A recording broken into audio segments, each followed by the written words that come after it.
still looking for Ugin. We've not seen Ugin at all today. We've got 4, this might be 5 wins in a row, and we've not run into our Ugin. Let's see if we can find it here.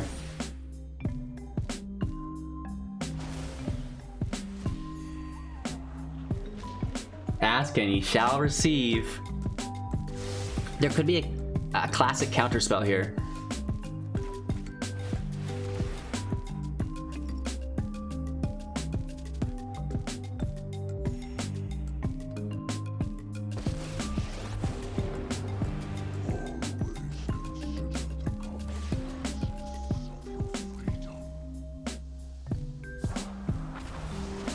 Snag them. It's a big old hit. We have Menace, so if they flash in, they can only block the Simulacrum. Hey everybody, welcome back. Thanks for taking the time to watch Hello Good Game. Today's a bit of a weird deck for you. I'm calling it Yorion Esper / colorless artifacts. We're using Yorion because Myr is obsessive right now. People can't get over it. It's everywhere. Absolutely degenerate. So we're playing with an 80 card deck to get around that. Amazing. Secondly, we're using colorless cards or artifact creatures because Ugin is also on a rampage. Everybody's using these massive ramp decks, playing their Ugin and just annihilating the board state. Well, not our board state, because our things are colorless. Ugin will not be exiling them, and of course we've gone down the path of darkness as well, incorporating our own Spirit Dragon, which can -X on everything, not eliminating our creatures again because they're colorless and Ugin only exiles colored permanents. All of their creatures are gonzo. You know, we keep everything of ours. Attack in with our huge artifact creatures, which of course get buffed up by Forsaken Monument. Colorless creatures you control get +2/+2, and well, we've got a lot of them in here today for you guys. So as always, we'll break down the deck list in its entirety, talking about each individual card, the strengths, the weaknesses, why they were chosen to be included within the deck. Next, we'll visit the overall strategy and the synergies included within the deck. You know, what's your main objective? What do you want for a draw hand? And what steps will you take to accomplish your main goals? Moving forward, we have the gameplay footage breaking down all of the playlines and interactions between this Esper / colorless artifact Yorion deck and the rest of the meta. We go on an absolute tear today. I think it was 4-0 or 5-0. We were looking for a loss. We couldn't find it. We have to move on. Unfortunately, we can't record 3-hour videos every day because they produce the same amount of views on the back end as the 4-hour videos, which is crazy. So let us know how you make out with this deck in the comments below, as always, of course. Finally, we have our closing thoughts, you know, talking about the deck, summarizing it, if we'd make any changes, and then future content plans, yada, yada, yada. If you find any value within this video, I really encourage you to give it a thumbs up, share the channel out to a friend, and of course, subscribe to the channel for more content. Getting right into it, we do have Yorion Sky Nomad as our companion. As aforementioned, this is a 4/5 with flying. You have to pay 3 to bring it from your sideboard into your hand, and then when it enters the battlefield, exile any number of other non-land permanents you own and control. Return those cards to the battlefield at the beginning of your next end step. You know, this ability isn't super relevant here. It can be used a couple times. However, typically we are just attacking, and we would basically, if things don't have vigilance, bounce them back so that they do have the ability to defend on our opponent's attack phase. But there's nothing crazy here like Elspeth Conquers Death. So really, the primary objective of Yorion was to increase your deck total up to 80, and now you do have the weird blocker if the match kind of gets weird that way as well. Moving forward into our 1-drops, we have Stonecoil Serpent, which isn't specifically a 1-drop. It can be. It's a scaling spell for X, so it can be cast for any amount of mana. It's a 0/0 with reach and trample, protection from multicolored, and it enters the battlefield with X +1/+1 counters on it. So you can make this bad boy as big as you want, and having reach, trample, absolutely amazing. Protection from multicolored, even better. 4 copies of Gingerbrute. This is a 1/1 with haste. When it you can pay 1. Gingerbrute can't be blocked this turn except by other creatures with haste, and you can pay 2, tap it, sacrificing Gingerbrute, gaining 3 life. You know, a 1/1 is not that great, but when we combine this with some of our Anthem effects that give it +2/+2, a 3/3 that's unblockable every turn is actually pretty good. We have a little bit of removal in the deck as well, which all comes in the form of black primarily. Bloodchief's Thirst. This is one of the best cards in Zendikar Rising as far as I'm concerned. For 1, destroy target creature or planeswalker with converted mana cost 2 or less, and then the kicker is 3, and if the spell was kicked, destroy target creature or planeswalker. So the total cost there would be 4, and you can just destroy any creature or planeswalker. That's awesome.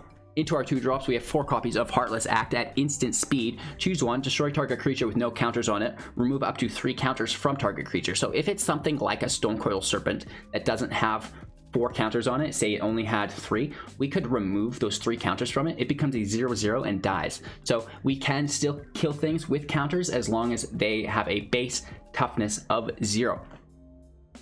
Maze Mind Tome. This is an artifact in which we can tap to scribe 1, we can pay 2, tap it, draw a card, and when there's 4 counters on it, we gain 4 life. Every time that we tap it, we add a counter to it. Into our 3-drops, 4 copies of Skyclave Relic. This is an indestructible artifact in which we can tap to add 1 mana of any color, kicker for 3, total for 6, and if it was kicked, create 2 tapped tokens that are copies of it, so you'll get 3 copies of it total for 6, which you can see if the turns can pass by is really good. And the tokens will also have indestructible, so they're not going anywhere, and they're also colorless, so there's a pretty good chance that they're not going anywhere anyways. The indestructible will protect us from things like Gem Razor. Palladium Myr, we can add 2 colorless mana here. It's a 2/2. It is a creature, so it's prone to removal, but it also, like I said, through the Anthem effect, can become a 4/4, and that's actually a formidable attacker. Crystalline Giant, a 3/3, 4 copies of this as well, of course, and at the beginning of combat on your turn, choose a kind of counter that's not been put on Crystalline Giant at random, between Flying, First Strike, Death Touch, Hexproof, Menace, Lifelink, Reach, Trample, Vigilance, and +1/+1, and then you're going to put that counter of the chosen kind on them. That's really cool, so they get a new counter every turn. One of my ultra favorite cards within this deck. I don't even know how to explain it. Ultra favorite, right? This card is uber good. Soul Shatter, instant speed for 3. Each opponent sacrifices a creature or planeswalker with the highest converted mana cost among creatures and planeswalkers they control. This just takes out their best card immediately. Instant speed for 3. Please and thank you. Dream Trawler has hexproof. Typically, that's hard to remove. We do have Ugin, which snags that really easily. Soul Shatter just takes care of anything, regardless if it has hexproof or not, because your opponent will actually have to choose which creature they are targeting, so that's quite nice. Lithoform Engine. This is a legendary artifact. You can pay 2 to copy triggered ability or activated ability we control. We can pay 3 to copy instant or sorcery and choose new targets, and then we can pay 4 to copy target permanent that we control, and it becomes a token, which is pretty cool. Of course, tapping it each time for the individual abilities there. So this is great. I love just copying permanent spells. That's absolutely awesome. It helps us go wide, and you could copy your removal as 2 if you really wanted later on in the game. Copying a Soul Shatter or even a Bloodchief's Thirst for all intents and purposes is just absolutely incredible. Moving on, Forsaken Monument. This costs 5, so it's a little bit expensive, but we do have the ramp through the Myr, through the Relic, through the Simulacrum. Colorless creatures you control get +2/+2. Whenever you tap a permanent for colorless mana, add an additional colorless mana. Whenever you cast a colorless spell, you gain 2 life. So, this is really good survivability against the aggro decks, continuing to gain life. And a lot of our permanents, like the Myr that tap for colorless mana, can now add an additional mana.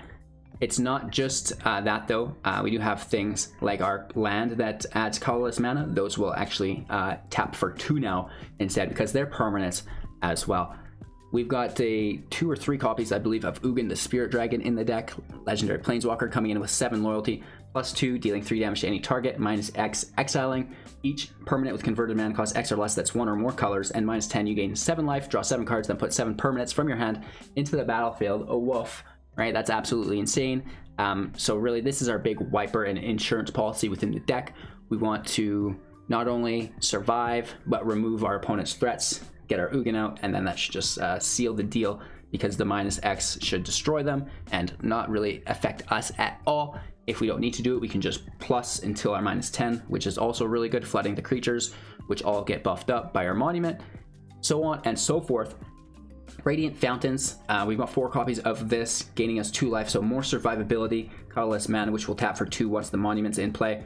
Crawling Barrens, also tapping for 2 once it's in play. We can pay 4 to put 2 +1/+1 counters on it. It can become a creature. The counters stay, and each turn you do it, it will get 2 additional +1/+1 counters, so that can become a problem. Enclave, again, can potentially tap for 2. We can pay 3 and tap it, draw a card if we have a creature with power 4 or greater, so that's nice, you know, a little bit of a draw engine.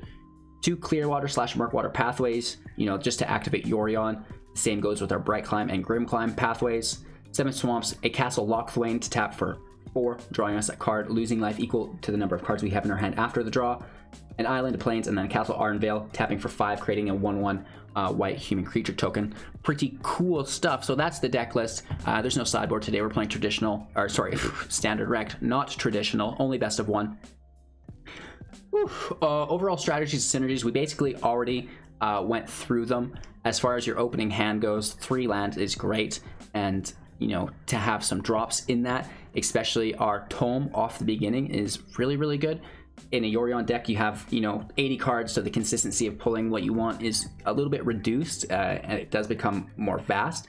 So the Tome can make sure that we are getting the drop that we're looking for, right? Whether it be a land or a non-land, it will really help us salvage our 80 card deck and make it more consistent. And then this is a stackable ability as well, because it's non-legendary. We can play multiple copies of it. It's quite cheap, so that's really, really cool. You know, the monument allowing our permanents to tap for double mana is insane as well. We do have quite a few permanents that do tap for mana, like the Myr, like the Relic, like all of our colorless land. You know, the Simulacrum draws us a land when it enters, so the ramp is there to play Ugin ahead of schedule. And we have removal through our Bloodchief's Thirst, our Heartless Act, our Soul Shatter, to keep us alive until we get there, right? And at that point, we can use the minus and then just have field superiority. Easy peasy, lemon squeezy. Gingerbrute can't be blocked for consistent output. You know, if you do need that last ditch survival, we do have Yorion, but again, it's just really there to have 80 cards and you know, the free value that is a 5/4, which can bounce things. You know, you can reset your tomes back to 0, so you can continue to scry. That's something that is semi-beneficial. You can reset your attackers to get rid of them being tapped so they can block again, but there's nothing incredible to it at all, really. The Solemn Simulacrum is the best spell to bounce with Yorion, but again, this is not really what the deck revolves around at all, so you probably don't need to concern yourself with it. Just go wide with artifacts and smash, remove your opponent's creatures, dig for Ugin, finish the game, rinse, repeat, easy peasy, lemon squeezy. You know, I was a little bit worried about playing this deck. It's an original list I threw together within 25 minutes, and it performed very, very well. You know, I'll probably continue to play this list later today on my spare time once we're all done creating content. But for now, we do have to get into some more stuff. So thanks for your time and attention. I really appreciate it. We're going to move on now into the gameplay footage. If you found any value so far, don't forget to like, comment, subscribe, share to a friend, and hit that bell icon so you're notified of all of our future uploads. We have a 500,000 gem giveaway, monthly cash prize, free entry tournaments, Brawl, and Artisan. Check those out as well. Everything's in the Discord. Everything else is in the Linktree link. Even the Discord, I should say, is in the Linktree link in the description below. We're playing today with the assistant, you know, the best assistant for MTGA Arena. You know, deck stats, deck write-ups, deck videos, metagame analysis, everything you could possibly want is there. Just check it out. That's the overall link in the description below. You will not regret it. And yeah, thanks again for watching. Don't forget to watch to the end because we have some once-in-a-lifetime news that you cannot afford to miss out on. We'll talk to you in a few minutes. Alrighty, let's get after it, I guess. I mean, you know, we're running Yorion, anti-mill, right? It's just standard emergency procedures.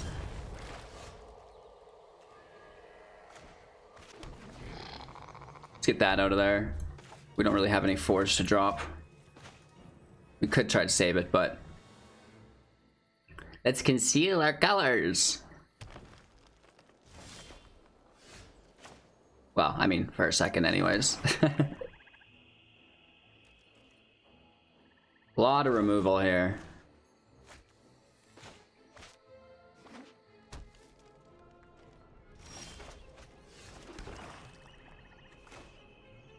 Kicker for 6, which we don't have, so let's just throw in. Well, I mean, technically we could get there maybe. We pull a land next turn. That would be 6. could be worth risking it. And then we're pulling the removal. You know, if they're control, our hand does not look good though, right? Yeah, so we were gonna play, you know, the indestructible artifact to get around the removal, but it would be cool to kick it, you know what I mean? So let's see if we pull a land or not. If we pull a land, we might try to hold it. Oh, they're tempting us again. And we know it's just control, right?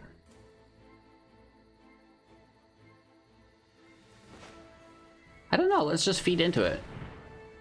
This could be a mistake, but...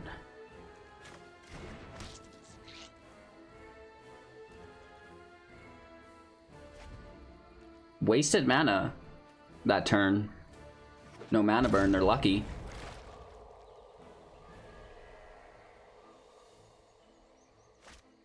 Okay, there's the removal. Sorcery speed. And there's tapped here. So, I mean, we may as well just keep feeding in. Or do we take a turn off? But then they can counterspell potentially. Let's try to ramp. We've not grabbed a land in a little bit, so it'd be cool to go to 4.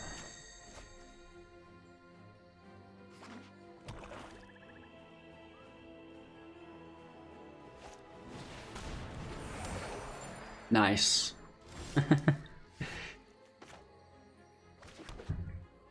This is instant speed, I mean...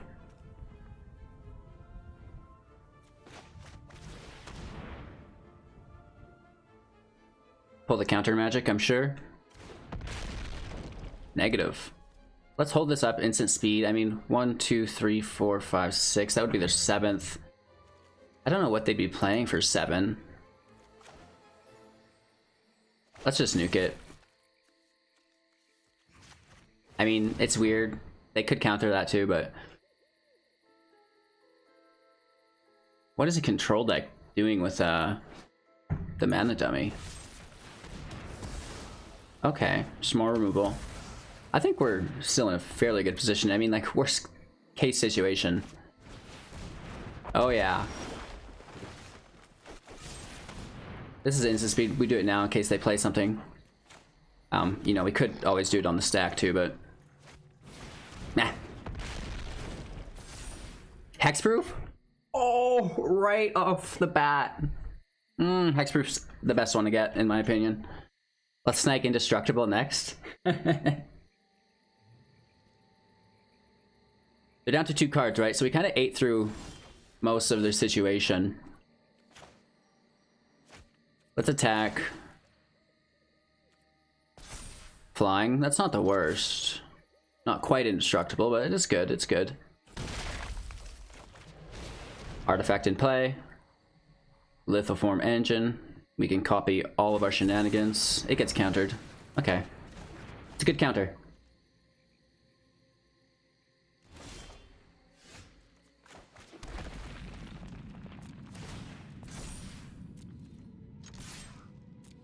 Lifelink, not bad. We have Crawling Barrens that we can start stacking up as well. Lots of life, so we could also castle Lockthwain, which I think is probably most beneficial.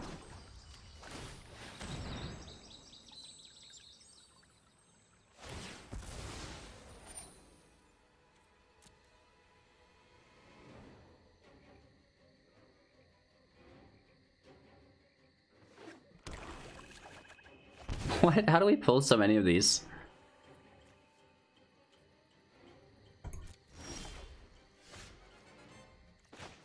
We can kick this. It's a lot of mana, baby. Trample. Nothing spectacular there.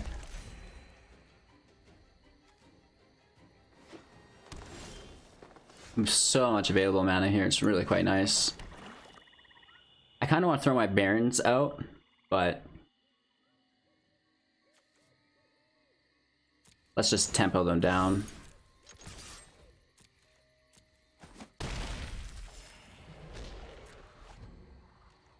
We could always do it on our end step and not bring it in as a creature.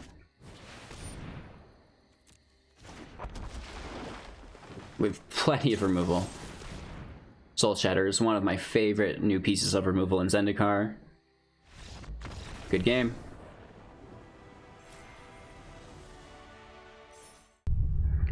Alright, first round actually went off quite nicely. 2 land here is worrisome, but we have the Tome, which should, you know, help us find our third. Our opponent hits us up with a mulligan. We're only having to play against 6 cards in their draw hand, that means. Quite nice.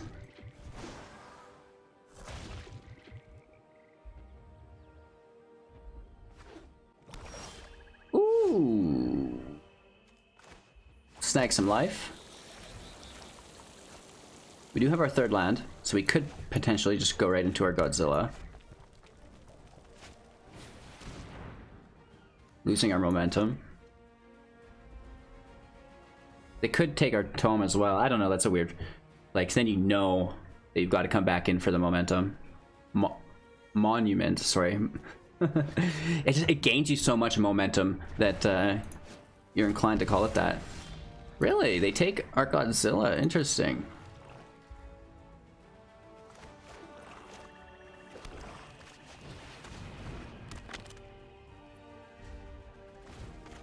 They'll probably come back, but then they're gonna see the Lithoform Engine and be like, wow, we gotta take that now, right?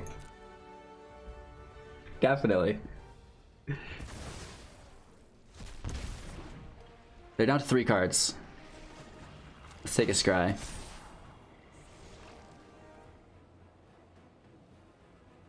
That's not that bad.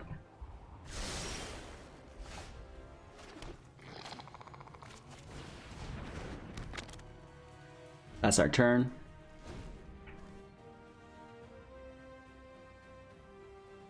We have 2 scries available.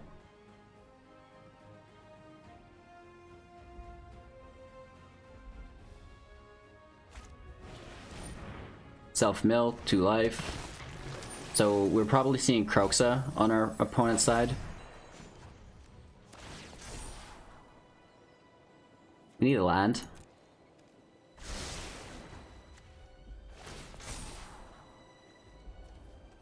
Anything else is not good. Oof.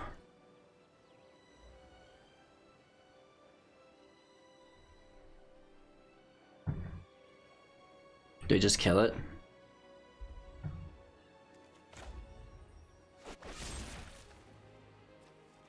No mana, just nuke it. We can take our scries on their end step.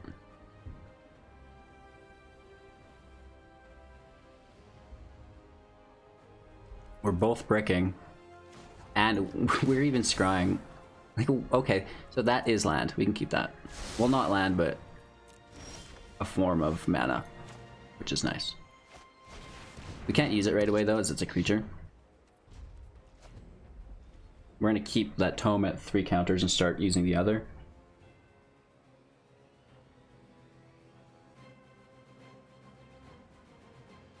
I'm sure there's removal. Yeah. Our 4th land's nice.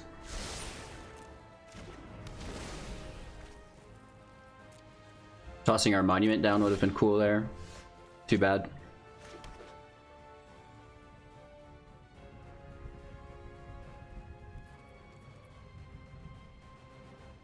Passing our turn. Taking a draw on our Tome, I think.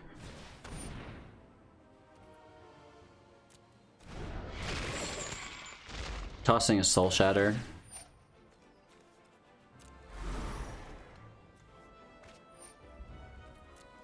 If it gets sacrificed, that's fine.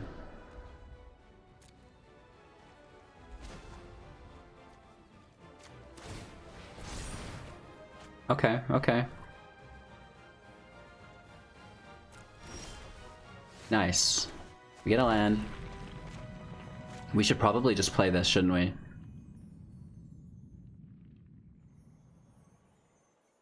Just so they can't get back in our hand, because you know they have hand hate. So it's a slow turn, but I think worth it to get it in play.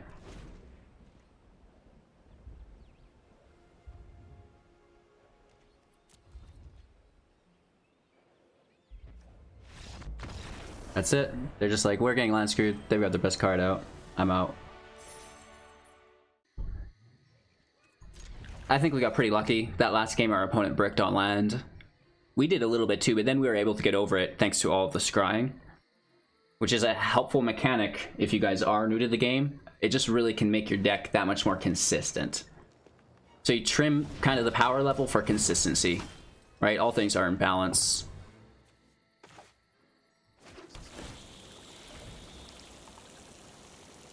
Probably playing against Cruel Adventures, just by the look of these sleeves.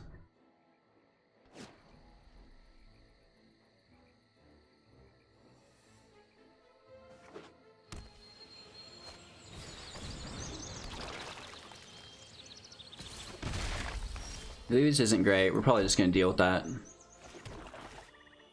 right before it gets any counters on it. We can Soul Shatter the Beast, then we can play our Simulacrum, and then we can play our Momentum. I keep calling it Momentum. Monument. Louise.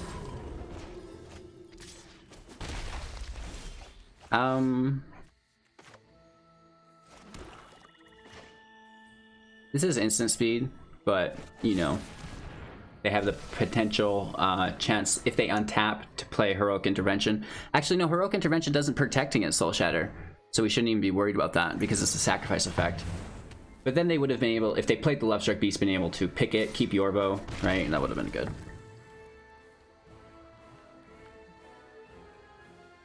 We can kill the Beast here, and then they're down to 2 cards. Right? Kicking our Thirst.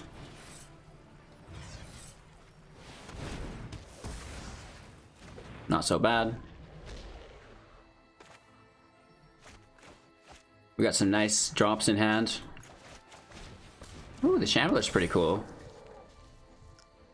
Let's put a Defender in play.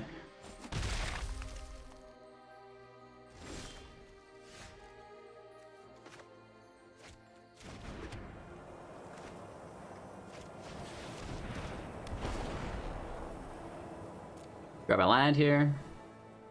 We should have basic blues and plains for Yorion. I never thought of that. We'll adjust the final list for you guys, don't worry. That's why we playtest all that goodness. We're chilling. There could be like Primal Might, Gem Razor. It's cool. It's cool. Oh, we're artifacts. That Gem Razor is going to be nasty. We have to find removal. We do take our draw. We hit for 6 though. Kind of gross. You bully! Woof.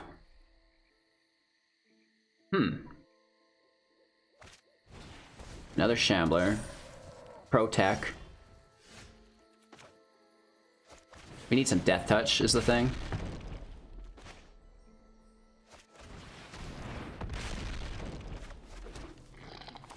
We should have waited until we got one with a +1, but we didn't get on either. We have Menace and Life Gain.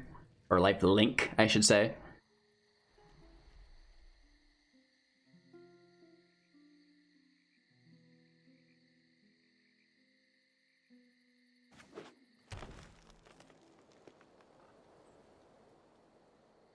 I mean, we're not in a good position. It's not terribly bad, though, if we can get the +2/+2. Match the Gem Razor. If there's removal here, we're screwed.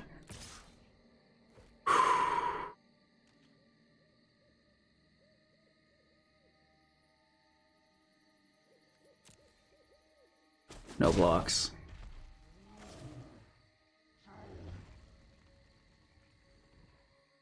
What are you doing, Willis? What are you doing, Willis? Oh, it's a Serpent. Stonecoil, baby! Yeah. Yikes. That makes this whole situation a lot harder.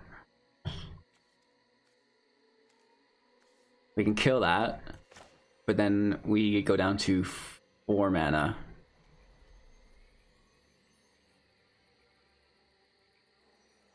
Shoot.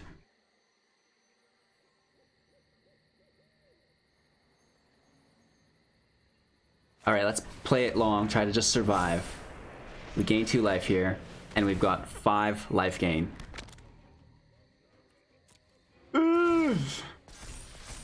We gain flying and death touch. No attacks. We're playing defensively, just trying to hold on. Yikes. Hopefully they don't pull a removal spell, right? Ram through Primal Might. They're high. Oh, they did. They did. Don't you dare. Don't you dare do this to me. It's a fight effect, we'll still gain our life. If it's a mutate creature on Gem Razor, we're super screwed. Wow, that kicked it. Yikes. We do gain the life, I believe. Yeah, which is good. Up to 14. And we have Death Touch.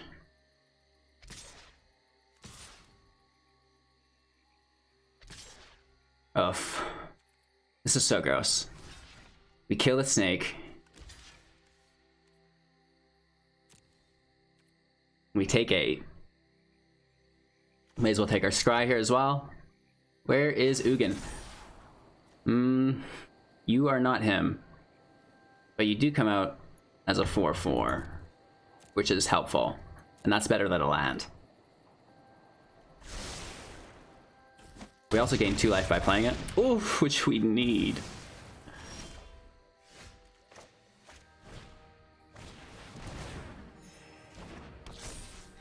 Let's just take care of this right now. We're not targeting anything, so the Swarm Shambler ability doesn't trigger. And let's put Yorion in hand. Take our scry, why not? Godzilla's really good, it can stay. Our opponent's at 27 life. We need some big top decks, and we need them just to not have big top decks. Oh yeah, they get it. They get a good one. They get a good one. The Godzilla can trade with it at least.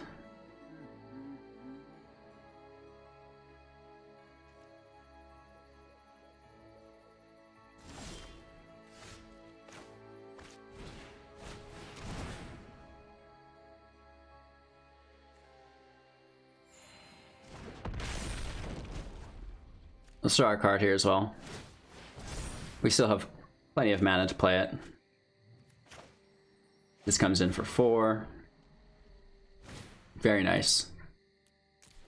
I think that's a good comeback, right? It gets +2/+2 from the monument. Oh, we could have paid 5, because this... Oops, my bad. My bad. We could have paid even more by tapping our Myr as well. I didn't even think of that. A little misplays. Regardless, a 6/6 still keeps us above them. We could have went way bigger there. Right? By 3, 4. You know, we could have had a 10/10. The more you know. Oh, wow. Okay. So if there ever was a time that we just misplayed, that was it. Because now we have to trade, we don't win, and just get the kill. Big top decks, baby.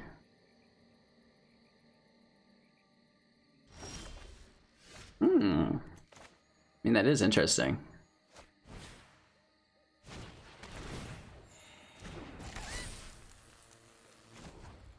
We'll take a draw here, gaining life for the sacrifice of the tome. We have plenty of mana. Uh-oh! Soul Shatter is my favorite card. We've killed so many Gargoyles today. Can't be blocked. And it's a 3/3 because of the monument. We gain lifelink, which is really nice. And let's just start chipping down this health.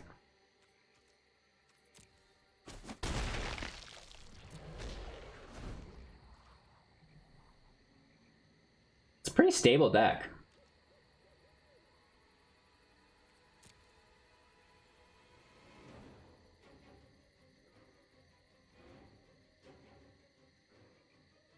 Our opponent's probably not too happy with the situation. Let's take our turn. Huh. So we should probably just kick it, right? Kill the beast.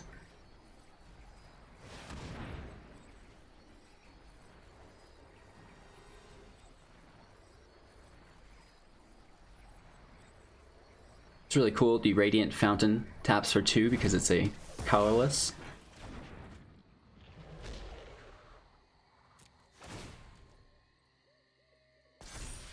First strike. We're all in. We may as well activate this ability, why not? Just so they don't double block it.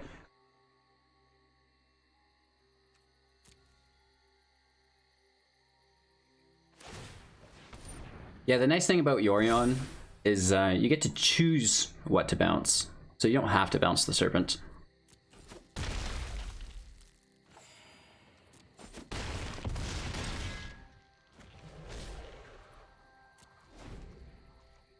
We're all the way up to 22 again. Our opponent's down to 6. That's 3 in a row. Alrighty, let's get into it. We're gonna push ourselves here, try to go 4-0. I'm getting pretty lucky, I guess. I don't know. Tome. Just makes everything so consistent in the Yorion decks, I'm finding. Uh-oh. We are gonna get a run for our money here.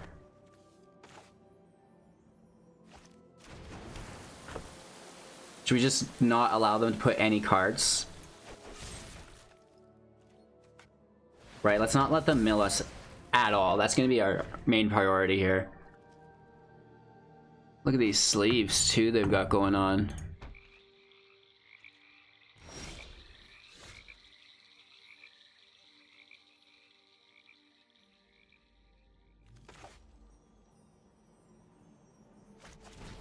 Our removal goes in the grave, though. That's annoying. We should have... Okay. No, that's actually good. I was gonna say we should have played Crawling Barrens in case they had a Wari's Disruption. Alright, so they're gonna mill here. We have removal on... Oh no! Ah! We should have put it to the bottom. That was a good card for us. It was on the stack of the mill. Idiot! Misplay is my middle name.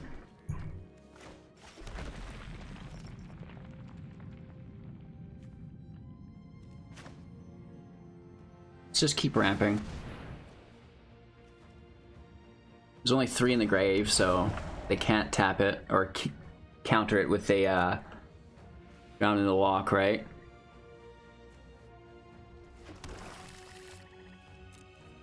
We're gonna save the scry until after the mill effect. I don't know what we were doing last turn.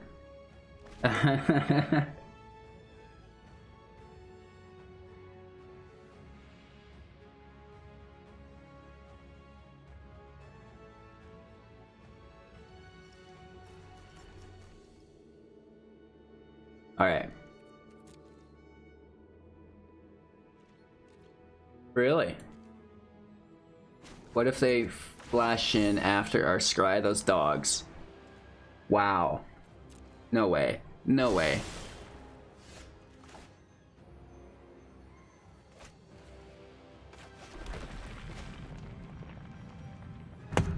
We don't have 5 in the grave, so they're not countering the monument. Classically, at least. Wow. I'm gonna start smashing in, I think.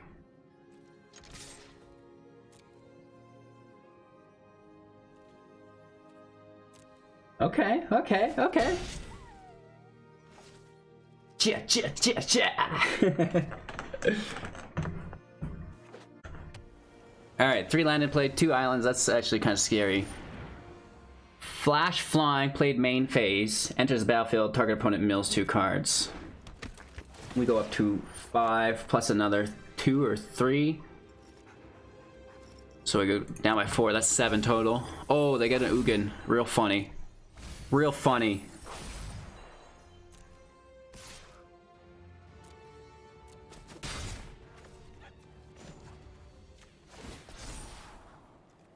That's fine.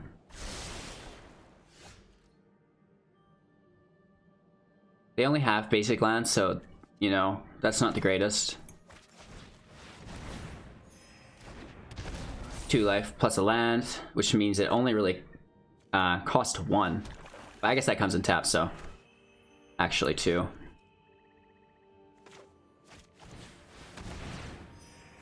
Let's just go wide, right? Overwhelm them.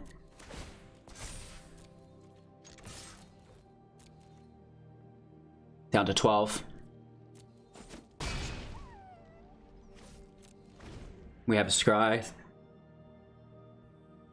Still looking for Ugin. We've not seen Ugin at all today. We've got 4, this might be 5 wins in a row, and we've not run into our Ugin.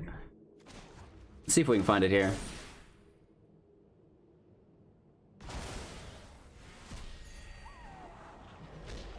Ask and ye shall receive. There could be a classic counterspell here.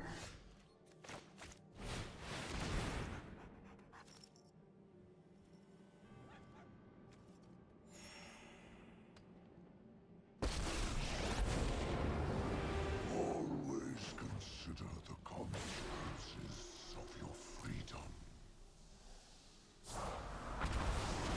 Snag them. It's a big old hit.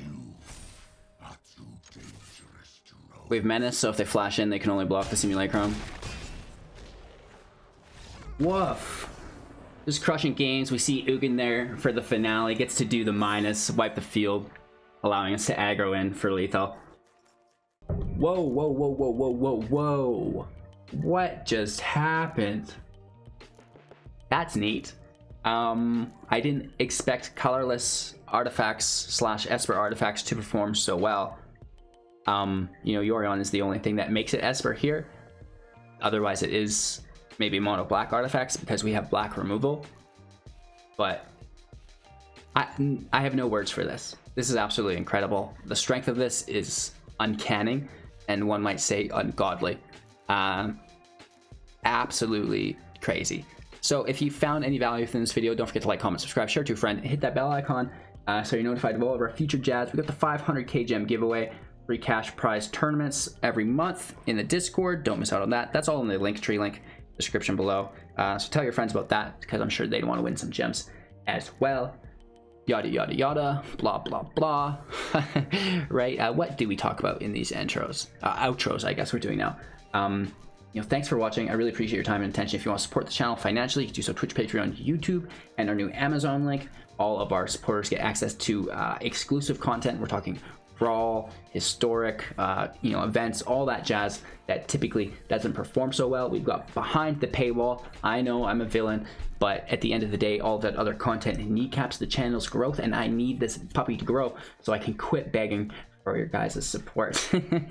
All right, thanks so much again for your time and attention. I really appreciate it. Make sure to go watch yourselves another video, and we'll talk to you in a few seconds.